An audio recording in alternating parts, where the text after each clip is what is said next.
안녕하세요. HJ입니다. 오늘은 그리고리님이 설명해 주시는 10분 만에 캐릭터 컨셉 아트를 만들 수 있는 핵심적인 방법을 함께 알아보겠습니다. 수많은 분야에서 이론과 실습 두 가지 모두를 연마하는 것은 중요합니다. 따라서 한 분야에서 탁월해지고 싶다면 이론 외에도 실습을 익히는데 수년 동안 연마해야 할 것입니다. 많은 시도 끝에 자기만의 노하우도 개발해야겠죠. 누구나 기타 코드 차트를 보면서 천천히 간단한 곡을 연주할 수 있지만 코드를 보지 않고도 쉽게 곡을 연주할 수 있으려면 많은 연습이 필요합니다. 실습에 대한 이론적인 지식도 필수입니다. 예를 들어 심장이식 수술이 차질 없이 성공적으로 진행되도록 하려면 수술 전, 수술 중, 수술 후에 무엇을 어떻게 해야 하는지에 대한 지식도 갖추어야 합니다. 컨셉 디자인의 실력을 쌓을 때에도 마찬가지입니다. 좋은 디자인을 구현하려면 기술이 있어야 합니다. 또한 컨셉 디자인의 조형 이론을 숙지하고 있어야만 합니다. 이 튜토리얼은 짧게 축약된 버전입니다. 예시를 찾아보시면서 이러한 원칙이 어떻게 실제로 구현되고 있는지를 직접 확인하면서 읽으시면 더욱 흥미로울 것이라고 생각합니다. 컨셉 아트의 핵심 목표는 무엇일까요? 첫 번째,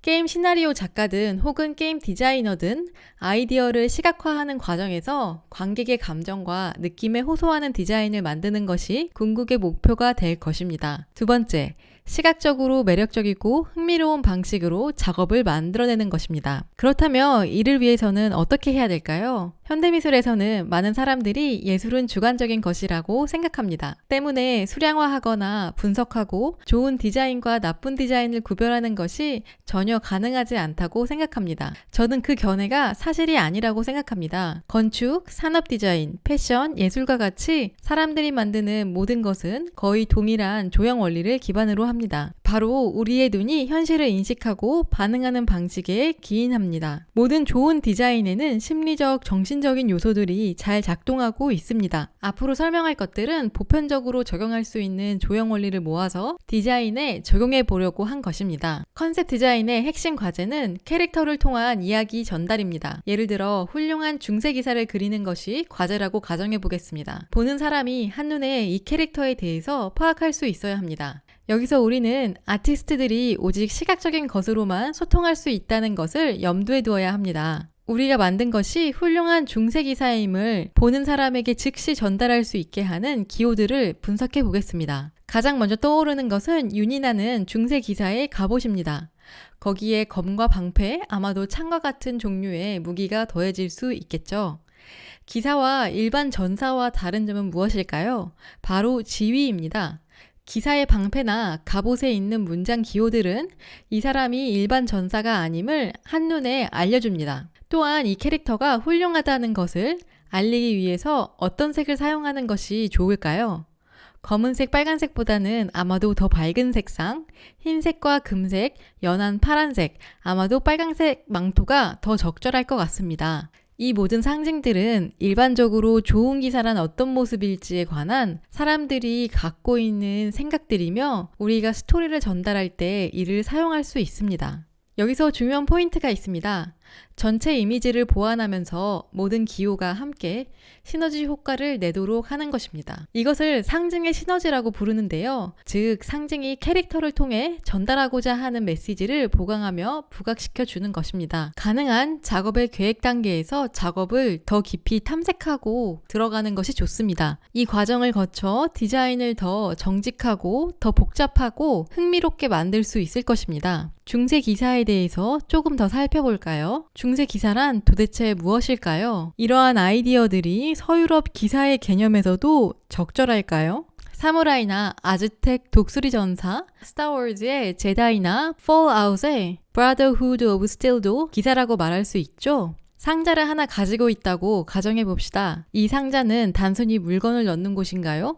우리는 이 상자가 갖고 있는 박스나 컨테이너라는 기능 이상으로 다룰 때 더 다양한 방식으로 디자인할 수 있습니다. 그러나 보는 사람이 보고 있는 것의 기능에 대해서는 의문이 들지 않아야 한다는 점에 유의하는 것이 중요합니다. 참고자료에서 실제 사물의 기능을 잘 살펴보며 디자인에 반영해야 합니다. 참조는 컨셉 디자인의 가장 기초가 되는 부분입니다. 디자인이 어떤 식으로 작동하는지 혹은 디자인이 실제로 사용이 가능한지 스스로에게 질문을 던져보아야 합니다. 디자인과 예술은 세 가지 기본 원칙으로 이루어지는데 첫 번째 모방, 두 번째 변형, 세 번째 두 가지 이상을 혼합하기입니다. 만약 경험이 부족하면 정보가 부족해서 새로운 것으로 변형도 힘들고 모방을 할 수도 없습니다. 기사 디자인에 중세 갑옷의 모양과 느낌을 연출할 수 있는 것은 어떻게 생겼는지에 대한 정보를 알고 있기 때문입니다. 즉, 우리는 기준점이 필요합니다. 또한 더 많은 정보를 알고 있을수록 더 다양한 디자인을 창작할 수 있습니다. 우리는 메인 참고 자료와 보조 자료가 필요한데요. 메인 참조는 사실적인 자료들입니다. 중세 기사의 경우에는 중세 시대에 존재했던 실제 갑옷이나 영화에서 보던 의상이 포함될 것입니다. 주요 참조는 사물의 기능과 실제 느낌을 참고하고자 할 때 사용됩니다. 보조 참조는 다른 디자이너들의 작업들을 말합니다. 다른 디자이너들이 실제 생활의 다양한 요소를 해석하는 방법, 변형하는 방법 등을 참고하기 위한 자료입니다. 위에서 언급한 두 가지 유형 중 한 가지가 빠진다면 작업이 너무 현실적이기만 해서 재미가 없거나 또는 너무 비현실적일 수 있습니다. 이제 디자인 초안을 그릴 때입니다. 사람이 첫 인상에서 기억하는 것은 사물의 윤곽입니다. 좋은 윤곽은 성공적인 디자인의 기초입니다. 제가 파이 원칙이라고 부르는 60대, 30대, 10의 법칙을 따를 것입니다. 디자인으로 무엇을 하든 단조롭지 않게 리듬이 있어야 눈에 잘 들어옵니다. 우리는 사물을 비교, 대조를 통해서 세상을 인식합니다. 큰 것과 작은 것, 차가운 것과 뜨거운 것, 딱딱한 것과 부드러운 것, 선과 악 등 비교와 대조를 통해서 우리는 학습합니다. 동일한 규칙이 디자인에도 적용됩니다. 비율과 대비는 디자인을 더 쉽고 흥미롭게 만들 수 있습니다. 캐릭터의 윤곽은 한눈에 들어와야 됩니다. 또한 요소들끼리 서로 섞여서 만드는 알 수 없는 외곽선은 없어야 합니다.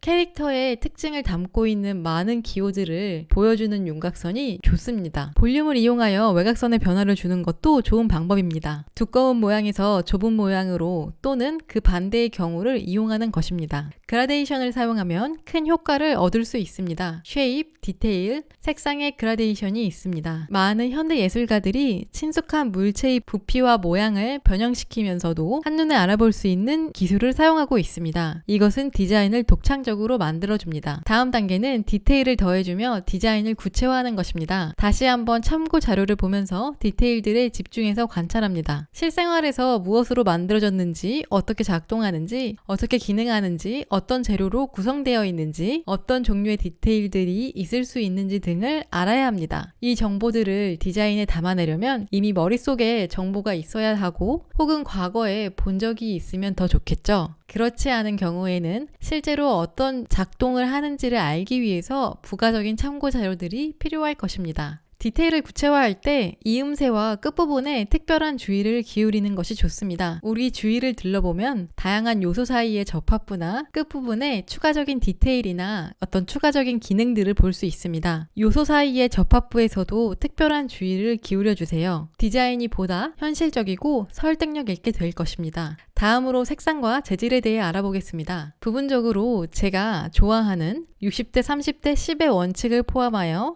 동일한 원칙을 적용하고 있습니다. 캐릭터의 상반신 영역, 무기 및 게임 플레이의 중요한 영역에 색상 강조점이 있어야 합니다. 여기서 말하는 게임 플레이의 중요한 영역이라 함은 캐릭터의 취약한 신체의 부분이라던가 캐릭터가 다른 외부의 오브젝트와 상호작용해야 하는 그런 영역들을 말하는 것입니다. 색상에 사용할 수 있는 대비에는 세 가지 주요 유형이 있습니다.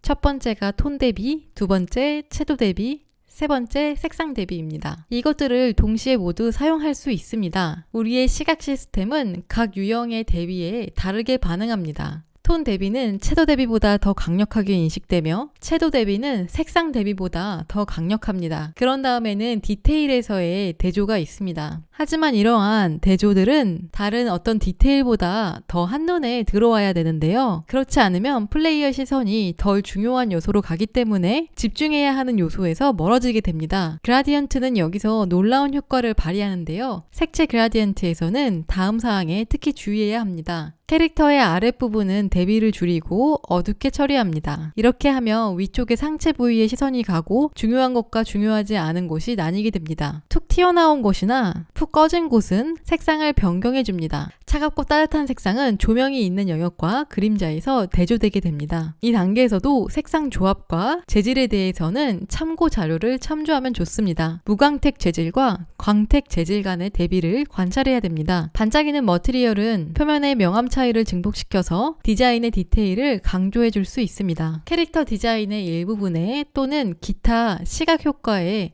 애니메이션을 주는 것은 보는 이로부터 관심을 끌 수 있습니다. 모든 디자인의 개별 요소들은 고유한 재질을 갖고 있으며 이는 다시 말해 고유한 색상과 쉐입을 갖고 있다는 것을 의미합니다. 이렇게 하면 디자인을 보다 현실적이고 설득력 있게 만드는 동시에 시각적으로 더 복합적으로 만들 수 있습니다. 참고 자료를 통해 각 재질이 어떻게 작용하는지, 어떤 질감을 가지고 있는지, 시간이 지남에 따라 어떻게 변하는지, 마모가 되면서 모양이 어떻게 변하는지를 생각해 봐야 합니다. 이 과정을 통해서 디자인에 생명을 더할 수 있습니다. 위에서 언급한 원칙 외에도 몇 가지 일반적인 규칙이 있습니다. 그 중에서 조화가 중요합니다. 조화가 부족하면 다른 요소들이 제각기처럼 보여서 디자인이 무너질 수 있습니다. 조화는 디자인에 각기 다른 요소들이 공유하는 것이 있을 때 만들어질 수 있습니다. 가장 강력한 요소는 색상입니다.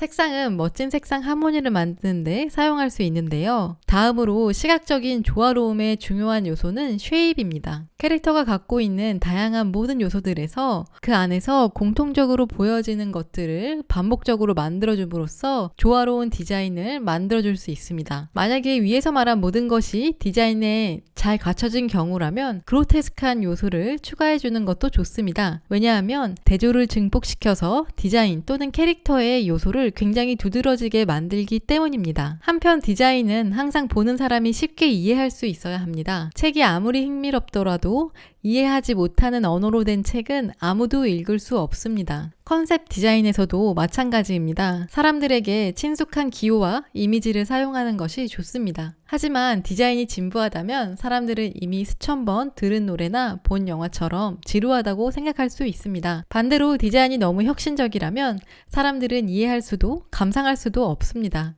디자인에 새로운 것을 추가해보세요. 익숙한 아이템에 새로운 쉐입을 입히든 친숙한 기호들의 새로운 조합이든요. 작품을 보는 사람들은 종종 작품의 부분을 다른 사물의 어떤 부분들과 비교해가면서 보기 때문에 다른 많은 자료들의 그 부분들이 어떻게 처리되었나 참고 자료를 통해서 확인해야 합니다. 예를 들면 여기 이미지에서도 보이듯이 크리에이처의 꼬리 부분은 쥐의 꼬리를 참고하고 무늬는 호랑이에게서 가져오면서 부분적으로 따오는 것들을 얘기합니다. 디자인의 심리적인 측면은 중요합니다. 디자인을 하는 방법에 대한 정해진 규칙은 없지만 무엇을 그리는지 주제는 중요합니다. 여기에서는 우리 인간의 본능과 우리가 성장하고 살고 있는 문화가 작용합니다. 작업을 보는 사람의 취향이나 또는 보는 사람이 직감적으로 보고 있는 것에 어떻게 반응하는지를 알아야 합니다. 동일한 기호가 다른 문화권에서 다르게 해석되며 때로는 완전히 반대되는 방식으로 해석되기도 합니다. 편리한 새로운 툴들을 사용해보세요. 먼저 작은 규모의 작업에서 시도해보고 만약 이것이 시간을 절약하는 방법이라면 새로운 트릭이나 기술을 적극적으로 사용해보세요. 이는 또한 디자인에 있어서도 새로운 솔루션을 제공할 수 있습니다. 마지막으로 피드백은 중요합니다. 개인작이거나 또는 프리랜서 작업을 할 때도 피드백을 받으십시오. 고객에게서 얻을 수 없다면 전문성을 신뢰할 수 있는 동료에게 부탁해보세요. 자신의 실수를 스스로 발견하는 것은 굉장히 어려운 일입니다. 우리가 쉽게 발견할 수 있었다며 애초에 그런 실수를 하지 않을 것입니다. 이런저런 이유로 다른 사람들이 말하는 것을 받아들이지 않을 수도 있겠죠. 그러나 피드백의 형태나 새로운 참고자료의 형태로 새로운 정보를 얻지 않고는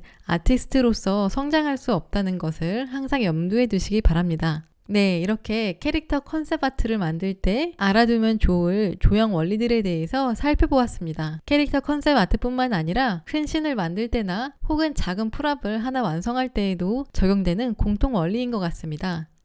오늘도 들어주셔서 감사합니다.